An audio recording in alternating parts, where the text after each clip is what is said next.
Chocolat noir. Dès 1500 avant notre ère, les Olmèques de Mésoamérique cultivent déjà le cacaoyer. Les civilisations mayas et aztèques qui suivront accorderont une telle importance aux fèves de cacao qu'elles serviront même de monnaie d'échange. Pour porter l'appellation chocolat noir, un produit doit renfermer au minimum 50% de matière cacaotée, les versions les plus intenses pouvant grimper jusqu'à 99%. Ce pourcentage révèle la proportion de fèves de cacao par rapport au sucre incorporé. Au XIXe siècle, les maîtres chocolatiers belges révolutionnent la texture en inventant le conchage, un procédé qui consiste à broyer le chocolat durant des heures, parfois même plusieurs jours entiers. La concentration en cacao influence directement l'intensité aromatique. Selon leur terroir, certaines fèves développent des notes fruitées, tandis que d'autres révèlent des parfums terreux ou de noisettes. Chocolat au lait. L'histoire débute en 1875 avec Daniel Peter, chocolatier suisse qui consacre 8 années à résoudre un problème majeur. L'eau du lait provoque systématiquement la séparation ou l'altération du mélange. La solution vient de son voisin, Honoré Nestlé, inventeur du lait en poudre. Leur collaboration donne naissance au premier chocolat au lait stable. La réglementation de la plupart des pays impose une composition minimale, 10% de matière cacaotée et 12% de composants laitiers. Le chocolat au lait américain présente une acidité particulière.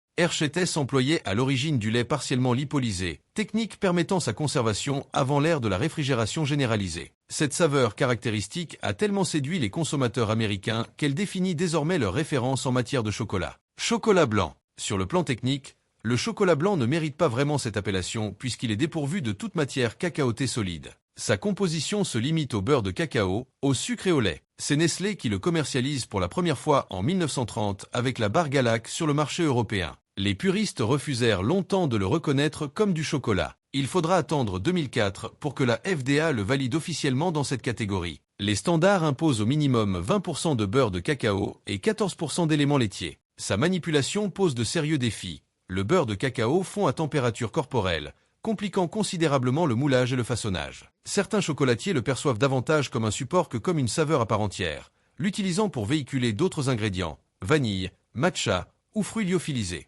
Chocolat rubis. Dévoilé en 2017 après plus de 10 ans de recherche, ce chocolat provient de fèves de cacao rubis spécialement traitées, récoltées en Équateur, au Brésil et en Côte d'Ivoire. Ces fèves renferment naturellement des précurseurs qui, traités sans fermentation, génèrent cette teinte rosée et ces arômes de bail. Aucun colorant artificiel ni arôme ajouté n'entre dans sa fabrication. Barry Callebaut, chocolatier suisse, aura nécessité 13 années pour percer le secret de ce profil aromatique unique. Son goût acidulé, légèrement aigre, évoque pour certains les baies rouges ou les agrumes. Sa composition, minimum 47,3% de produits cacaotés, le positionne entre chocolat au lait et chocolat noir. Chocolat blond. Cette variété, appelée aussi chocolat blanc caramélisé, naît d'un heureux accident en 2006. Le chef pâtissier français Frédéric Beau oublie du chocolat blanc trop longtemps dans un bain-marie. Au lieu de brûler, les composants laitiers caramélisent, transformant le chocolat en une teinte dorée accompagnée d'arômes grillés rappelant le sablé et le caramel salé. Valrhona commercialisera cette découverte sous le nom d'Ulcet en 2012.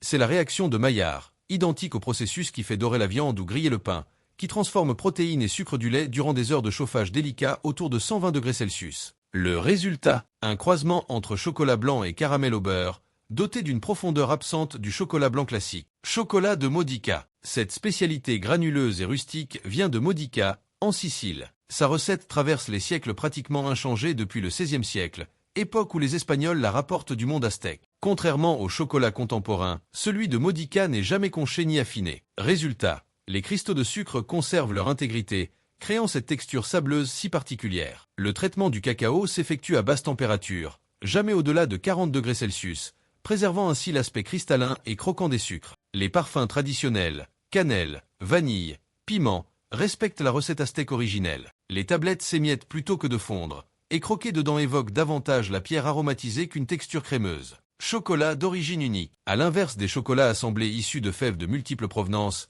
le chocolat mono-origine provient d'une région spécifique, parfois même d'une plantation unique. Le cacao vénézuélien de Chuao compte parmi les plus prestigieux mondialement. Sa production annuelle, à peine 20 tonnes, issue d'un village accessible uniquement par bateau. Les fèves malgaches développent des notes franchement fruitées et acides. Le cacao national équatorien, lui, déploie des parfums floraux. Dans les années 2000, le mouvement du chocolat artisanal propulse les tablettes mono-origine sur le devant de la scène, reproduisant l'évolution observée précédemment avec le café. Les chocolatiers abordent désormais le cacao comme le vin. Terroir, climat et environnement sculptent le profil aromatique final. Géant du Jat. Cette création turinoise remonte aux guerres napoléoniennes. Le blocus britannique raréfie et renchérit le cacao. Les chocolatiers imaginent alors d'incorporer des noisettes broyées pour économiser leur stock précieux. Le Gianduja authentique mélange environ 30% de pâte de noisette au chocolat, produisant une texture onctueuse et tartinable. Il s'agit de l'ancêtre raffiné du Nutella, lui aussi né en Italie après la Seconde Guerre mondiale,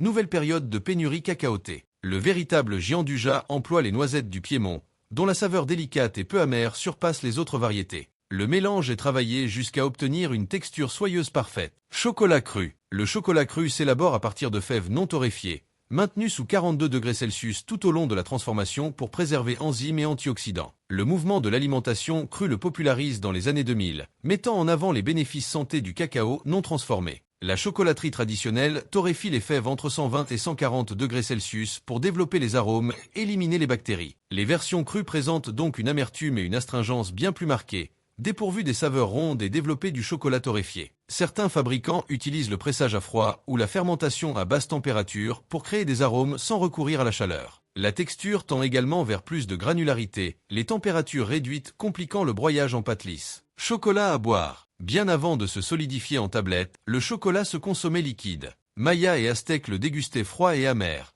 fréquemment agrémenté de piment et de farine de maïs. Lorsque les conquistadors espagnols introduisent le cacao en Europe au XVIe siècle, ils l'enrichissent de sucre et le servent chaud. Il devient alors une boisson de luxe réservée à l'aristocratie. Le chocolat à boire européen se distingue nettement du cacao en poudre par son épaisseur et sa richesse. On le prépare en faisant fondre du véritable chocolat dans du lait ou de l'eau, plutôt qu'en diluant une poudre. Le chocolat chaud français et la cioccolata calda italienne atteignent une consistance si dense qu'on pourrait presque les consommer à la cuillère. Les Espagnols l'accompagnent traditionnellement de churros à tremper. À Vienne, on le couronne de crème fouettée pour créer le fameux chocolat viennois.